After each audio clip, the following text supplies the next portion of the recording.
Hello everyone, welcome back to my channel guys. अगर आप मेरे चैनल पर नए हो तो प्लीज़ चैनल को सब्सक्राइब कर देना। वीडियो अच्छी लगे तो लाइक करना, कमेंट करना, शेयर जरूर से कर देना। तो हम अपने फैन फिक्शन फ्रोजन हर्ट का नेक्स्ट पार्ट स्टार्ट करते हैं। पिछले पार्ट में हमने देखा था कि बाओशन साइड लैंड क्लाइन से अपनी माउंटेन में वापस जा चुकी थी और विंग और वांगजी अपने रिंगशी वापस आ चुका था। अब आगे विंग वांगजी की तरफ देखते हुए कहता है कि चलो क्यों ना हम कुकिंग करते हैं एक साथ, बिल्कुल पहले की तरह। वांगजी भी विंग को देखकर अपने सर को हाँ में नोट करता है। फिर वो दोनों किचन की तरफ चला जाता है। किचन में वांगजी जितने भी वेजिटेबल्स अभी उनको ज़रूरत है वो सब धो रहा था और विंग उन सारे वेजिटेबल्स धोए हुए वेजिटेबल्स को चॉप कर रहा था। तो विंग उस वेजिटेबल्स को चॉप करते हुए कहता है कि लंजा, क्या तुम बचपन से खाना बनाना जानते हो या फिर तुम बड़े होने के बाद धीरे धीरे खाना बनाना सीखे? ये सुनने के बाद वांगजी विंग की तरफ बिना देखे ही कहता है कि मेरे ब्रदर बहुत अच्छे खाना बनाते थे, मैंने उनसे ही खाना बनाना सीखा है। विंग ने बस ओ कहा और अपने सर को हाँ में नोट किया। उसके बाद वो कहता है तुम्हें पता है मेरा शीजे भी बहुत अच्छा खाना बनाती है, वो तो इस दुनिया की बेस्ट शेफ़ है, वो बहुत अच्छी खाना बनाती है। तुम अगर कभी भी उनके हमारे क्लाइंट जाओगे ना तो मैं ज़रूर अपनी शीजे के हाथ का खाना तुम्हें खिलाऊंगा। ऐसा कहते हुए स्माइल करने लगा। तभी वो कहता है तुम्हें पता है मैं जब 11-12 साल का था तब मुझे बिल्कुल भी कुकिंग नहीं आता था और मुझे कुकिंग करना बिल्कुल पसंद नहीं था। मेरे शीजे मुझे हमेशा कहती थी कि मुझे कुकिंग करना चाहिए, लेकिन मैं बिल्कुल उनकी बात नहीं सुनती थी। तो तब जब मेरी शीजे बीमार हो गई थी तो मैंने सोचा कि मैं क्यों ना अपनी शीजे के लिए कुछ सूप बनाऊं। मैं शीजे के लिए लोटस सूप बनाना चाहती थी, इसलिए मैं उस समय किचन में चल गई और मुझे नहीं पता चला कैसे किचन में आग लग गई थी। मैंने पूरे किचन को बहुत बुरी तरीके से जला दिया था। उसके बाद तो मैडम ही मुझसे इतना ज़्यादा नाराज़ हो गई, वो 2 साल तक मुझे किचन में घुसने तक नहीं दिया। उसके बाद बहुत मनाने के बाद फिर मैडम ही को भी जब समझ आया कि मुझे किचन में घुसना चाहिए, मैं एक ओमेगा हूँ, मुझे खाना बनाना सीखना चाहिए, तब उन्होंने मेरे शीजे के साथ मुझे किचन में घुसने की परमिशन दे दिया। लेकिन फिर भी वो मुझे बिल्कुल भी अकेला किचन में नहीं छोड़ती है। उन्हें हमेशा डर लगा रहता है कि मैं फिर से किचन में आग ना लगा दूँ। ऐसा कहते हुए वो हंसने लगा। वांगजी भी विंग की सारी बातों को बहुत ध्यान से सुन रहा था। ऐसे ही बात करते करते विंग और वांगजी का सारा वेजिटेबल चॉप करना हो जाता है। तभी विंग वांगजी से कहता है कि तुम चावल को पकाना शुरू करो, मैं सूप बनाने का प्रिपरेशन करती हूँ। ऐसा कहते हुए वो सूप बनाने का प्रिपरेशन करने लगा। वांगजी भी विंग की बात मानते हुए चावल बनाने लगा। थोड़ी देर बाद उन लोगों का खाना बनाना फिनिश हो जाता है। फिर वो दोनों एक साथ अपने डिनर को कंप्लीट करते हैं। फिर वांगजी और विंग अपने अपने कमरे में जाकर सो जाता है। वो लोग अभी एक साथ नहीं सो रहे हैं क्योंकि उन दोनों को ही अभी टाइम की ज़रूरत है और वांगजी विंग को टाइम देगा। विंग जितना टाइम मांगेगा वो विंग को उतना ही टाइम देगा। ऐसे ही टाइम बीतता जाता है। विंग और वांगजी इस बीच बहुत ज़्यादा खुश थे। विंग और वांगजी सुबह मॉर्निंग में उठते थे, फिर अपने क्लासेस अटेंड करते थे, अपने अपने काम को फिनिश करते थे और रोज़ वांगजी विंग के साथ माउंटेन पर खेलने के लिए जाते थे। वो दोनों एक साथ फिशिंग करते थे, ट्रीज़ पर चढ़ते थे और कभी कभी छोटे छोटे एनिमल्स से वांगजी विंग को डराया भी करता था, जिस वजह से विंग बाद में वांगजी से बहुत ज़्यादा शिकायत करता था। अरे गागा, तुम अपने इस पोर हस्बैंड को इस तरह से बुली नहीं कर सकते। अगर तुम फिर से मुझसे ऐसे बिहेव किया या फिर मुझे बुली कर रहा ना तो मैं अंकल चिरान को सब कुछ बता दूंगा। ऐसा कह के वो वांगजी का कंप्लेंट अंकल चिरान से भी कर दिया करता था। ऐसे ही वो लोग बहुत ही हैप्पीली रह रहे थे। जितना दिन जा रहा था उतना ही विंग के लिए वांगजी के मन में जो फीलिंग्स था वो और भी ज़्यादा बढ़ रहा था। और फिर वांगजी के साथ ही नहीं, विंग के साथ भी सेम था। वो भी वांगजी के बिना अब एक पल भी नहीं रह सकता था। विंग को ये महसूस हो चुका था कि वो वांगजी को पसंद नहीं, वो वांगजी को बहुत बुरी तरीके से प्यार करने लगा है। इतनी बुरी तरीके से कि शायद अभी अगर कोई विंग से ये भी कहे ना कि तुम अभी माउंटेन में चले जाओ या फिर वांगजी को छोड़ के चले जाओ, तो विंग कभी नहीं ये कर सकता। वो बिल्कुल भी वांगजी के बिना नहीं रह सकता। उसे अभी वांगजी की एक आदत से लग चुकी है, जो आदत वो ना ही कभी छोड़ना चाहता है और ना ही कभी वो छोड़ पाएगा।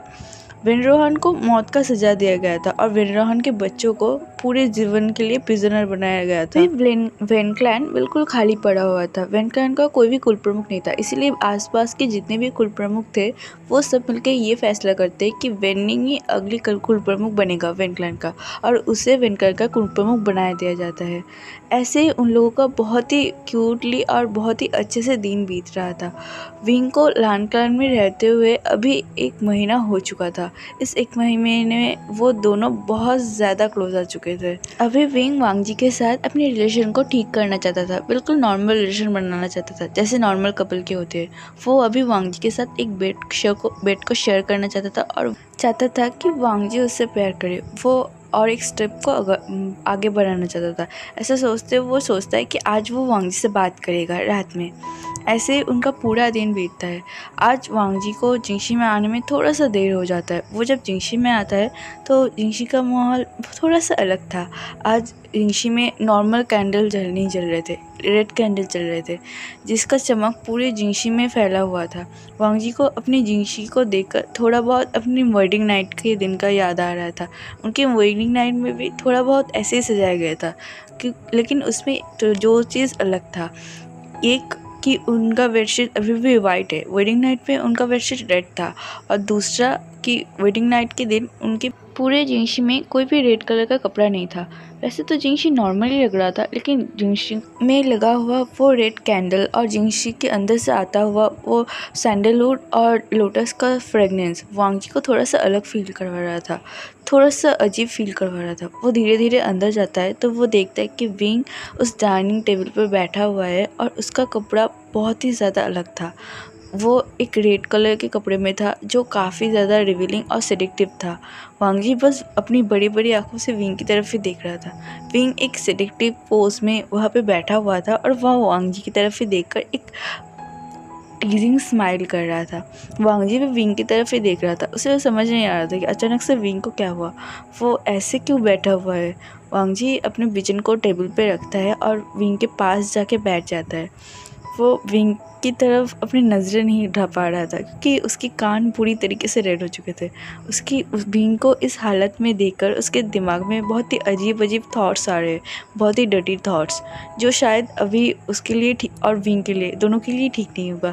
ऐसा सोचते हुए वांग जी खाने की तरफ देखता है और कहता है, क्या तुमने खाना बना लिया? तो मेरे लिए वेट कर सकते थे, हम दोनों एक साथ खाना बनाते। तो फिर विंग कहता है, नहीं, मैं चाहता था कि मैं आज खुद तुम्हारे लिए खाना बनाऊँ।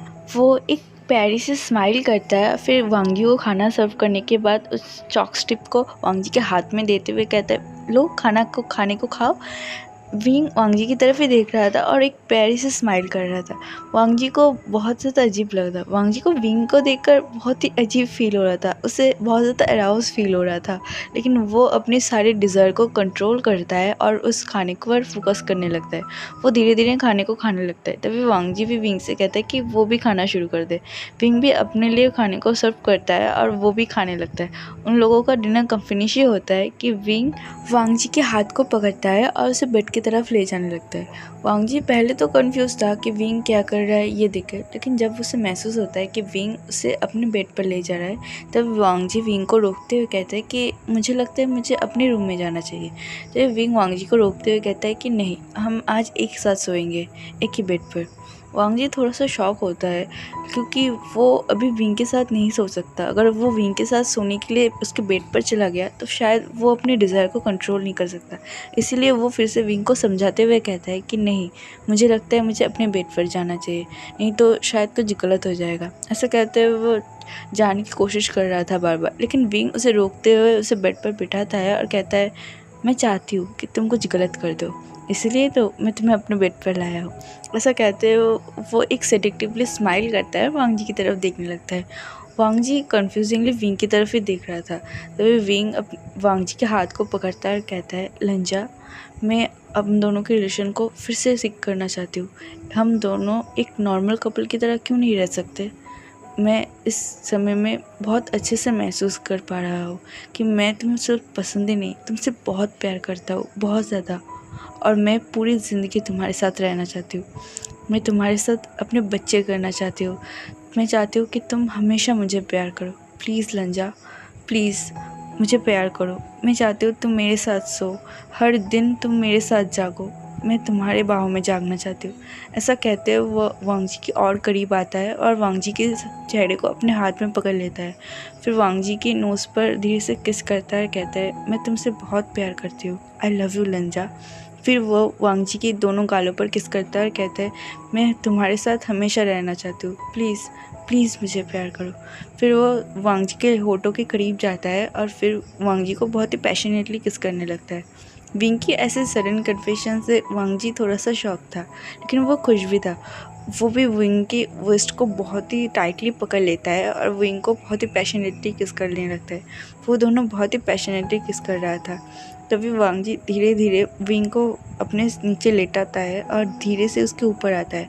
फिर उससे किस करते हुए उसके नीचे की तरफ जाने लगता है और उसके रोप को धीरे धीरे खोलने लगता है। वांग जी विंग की पूरे नेक पर किस कर रहा था और हिकिस बना रहा था और उसके एक हाथ विंग के रोप को खोलने में बिजी था। वो विंग की एक लेयर को खोल ही चुका था। तभी विंग वांग जी की किस को फील करते हुए अपनी आंखों को बंद करता है। उसके आंखों को बंद करते विंग के आंखों के सामने अंधेरा छा जाता है और तुरंत ही एक लाइट विंग की आंखों के सामने फ्लैश होता है। उस लाइट में वो फिर से उस मेमोरी को याद करने लगता है जो यंगलैंड में वांग जी ने विंग के साथ किया था। जैसे वांग जी ने विंग के साथ ज़बरदस्ती किया था, उससे रफली उसके रोप को उसकी बॉडी से अलग किया था और उसे बेड पर बहुत ही हेल्पलेसली फेंक कर उसके साथ ज़बरदस्ती किया था। वो सारी चीज़ विंग के आंखों के सामने फ्लैश होते ही विंग की पूरी बॉडी कांपने लगता है और वो तुरंत ही वांग जी को अपने से दूर धक्का देता है और अपने आप को समट के पूरी तरीके से रोने लगता है। विंग की ऐसे सडन एक्शन से वांग जी शॉक हो जाता है। वांग जी विंग की तरफ देखता है और कन्फ्यूजनली और वर्रिडली विंग से की तरफ जाने लगता है और अपने हाथ बढ़ाते हुए कहता है, विंग क्या हुआ है तुम्हें? तुम रो क्यों रहे हो? ऐसा कहते हुए विंग की तरफ जा ही रहा था तो विंग रोते हुए कहता है, दूर रहो मुझसे, मुझे दूर रहो, प्लीज़ प्लीज़ ऐसा मत करो, मुझे माफ़ कर दो, मैं ऐसा नहीं करूँगा, प्लीज़ ऐसा ना करो। ऐसा कहते हुए वो रोने लगा। वांग जी को तो पहले समझ नहीं आया, लेकिन वो धीरे धीरे शायद समझ पा रहा था कि विंग ऐसा क्यों कर रहा है। शायद उस दिन को विंग अभी तक नहीं भूल पाया है। विंग के दिल में अभी भी वांग जी के लिए वो डर सेम है। हाँ, विंग के दिल में अभी भी वांग जी के लिए वो डर सेम है। शायद विंग को ये महसूस हो गया है कि वो वांग जी से बहुत प्यार करता है। विंग वांग जी से बहुत प्यार करने लगा है, लेकिन उसके दिल से वो डर अभी तक नहीं गया है। ये नॉर्मल बात है। किसी भी इंसान के साथ अगर ये ऐसा हो, ऐसा पेनफुल और दर्दनाक रात अगर कोई किसी भी इंसान को बिताना पड़े, तो ऑब्वियसली वो इंसान कभी उस रात को नहीं भूल सकता। और विंग के साथ भी ऐसा ही हुआ है। वो बहुत बुरी तरीके से रोने लगा। उसकी पूरी बॉडी काँप रहा था और सिर्फ विंग की बॉडी ही नहीं, वांग जी की बॉडी भी काँप रहा था। वांग जी को बहुत बुरा लग रहा था, उसे बहुत डर लग रहा था। उसे ये महसूस हो रहा था कि शायद उसने विंग को बहुत पहले ही खो चुका है। वो विंग को प्यार तो कर सकता है, लेकिन वो विंग को अपना और नहीं बना सकता। वो विंग को अपना क्लेम नहीं कर सकता। ऐसा सोचते हुए उसकी पूरी बॉडी काँप रहा था। वो सोच रहा था शायद विंग उसे अपने पूरे दिल से कभी प्यार नहीं कर सकता। विंग उसे कभी माफ़ नहीं कर सकता। वांग जी की पूरी बॉडी नम पड़ चुका था। वो शायद अभी उस जगह से हिल भी नहीं पा रहा था, लेकिन वो अभी दूर जाना चाहता था। वो विंग से दूर जाना चाहता था। वो विंग को डरते हुए नहीं देखना चाहता था। वो विंग को हमेशा खुश देखना चाहता था। इसीलिए वो किसी तरह अपने आप को उस बिस्तर से गिराता है। उसका पैर काम नहीं कर रहा था, लेकिन फिर भी वो अपने आप को वहाँ से खींचते हुए उस डोर की तरफ ले जाने लगता है। वो उस रूम से निकलना चाहता था, लेकिन विंग की एक आवाज़ उसे रोक देता है। लेकिन वो फिर भी नहीं रुकना चाहता था। वो वहाँ से जा रहा था, लेकिन फिर विंग की विंग की काँपते हुए आवाज़ उसके कानों में आता है। विंग उसे कर रहा था कि प्लीज़ प्लीज़ रुक जाओ, मुझे अकेला मत छोड़ो, मुझे डर लग रहा है, प्लीज़ अकेला मत छोड़ो, मैं तुमसे बहुत प्यार करती हूँ, मैं बहुत प्यार करता हूँ तुमसे, मैं तुम्हारे साथ रहना चाहती हूँ, प्लीज़ मुझे अकेला मत छोड़ो, प्लीज़ मुझे अपने साथ रखो, प्लीज़ मुझे इस डर से बाहर निकालो। ऐसा कहते हुए वो वांग जी को बुलाने लगा। वो वहाँ से बेड से उठता है, वांग जी के पास जाता है और वांग जी को बहुत ही कस के हग कर लेता है। वांग जी भी अभी बहुत बुरी तरीके से रो रहा था। वो विंग को इस हालत में नहीं देखना चाहता था। वो नहीं चाहता था कि विंग उससे हमेशा डरा हुआ रहे। वो नहीं चाहता विंग उसके सामने ऐसे घबराया हुआ रहे। वो विंग को हमेशा अपने साथ खुश देखना चाहता था। वो विंग को अपने पूरे दिल से प्यार करना चाहता था, लेकिन उसने विंग की हालत ऐसा बना दिया है। वो फिर भी वहाँ से जाना चाहता था, लेकिन विंग ने उसे कस के पकड़ा और कहा, प्लीज़ प्लीज़ मत जाओ, मुझसे प्यार करो, मैं तुम्हारे साथ रहना चाहती हूँ, प्लीज़ मत जाओ। ऐसा कहते हुए वो वांग जी को बहुत ही कस के हग कर लेता है। थोड़ी देर तक वो दोनों एक दूसरे को ऐसे ही हग करके रखता है। फिर विंग अपनी लड़खड़ाते हुए कदमों से वांग जी को उठाता है और उसे बेड पे ले जाता है। वो दोनों ही एक दूसरे के सामने अभी लेटा हुआ था। तो ये विंग वांग जी के बाहों में जाता है और उसे कस के हक कर लेता है। वांग जी भी अपने कांपते हुए हाथों से विंग को बहुत ही कस के हक किया हुआ था।